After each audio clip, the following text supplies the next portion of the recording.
If you've ever dreamed of finding a diamond, the place to make that dream come true is Murfreesboro, Arkansas.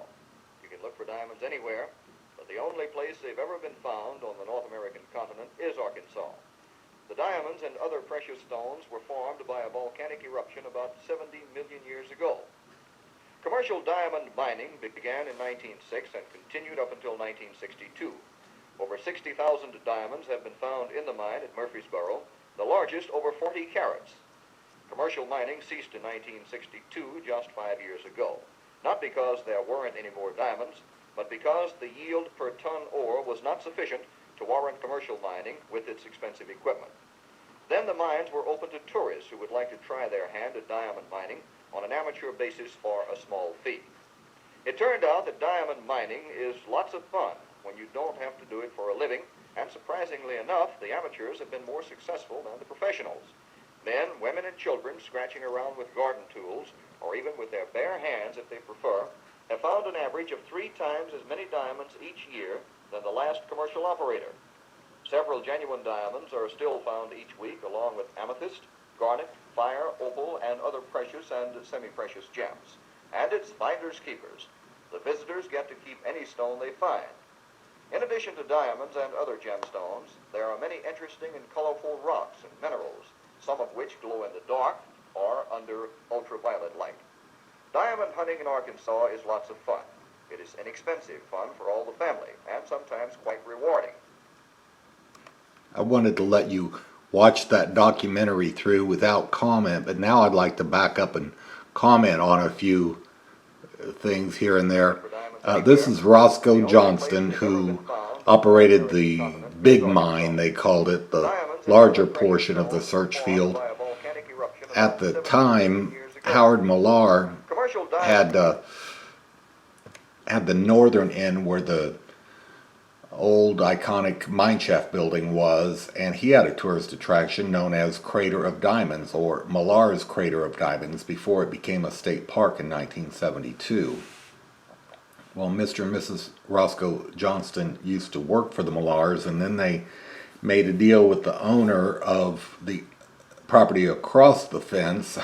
Now it's all one part of, the state park. It's all under one ownership, but at that time it had a separate ownership, and they made a deal to open a competitive tourist attraction they called the Johnston's Big Mine.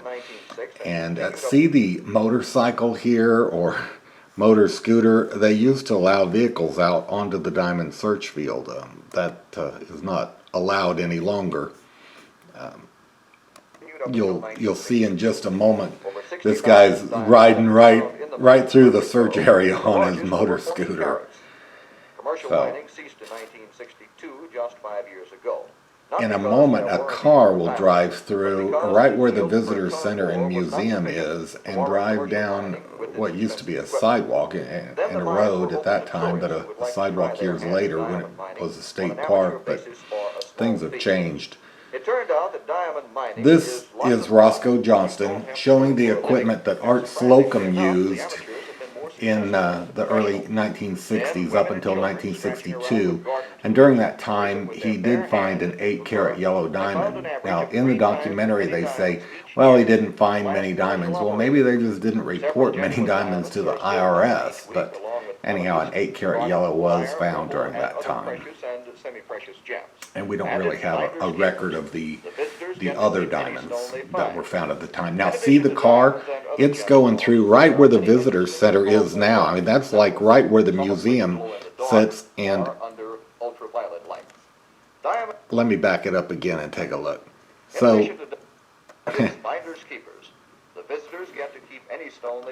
this is where you used to enter. So the Crater of Diamonds parking lot is back here where these trees are. I mean, the parking lot today.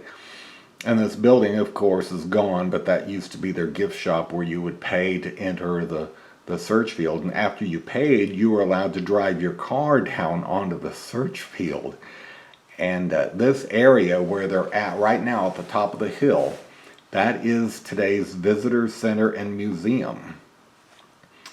And as you walked out, present day, if you walk out the back door, you turn right and go to the Diamond Discovery Center.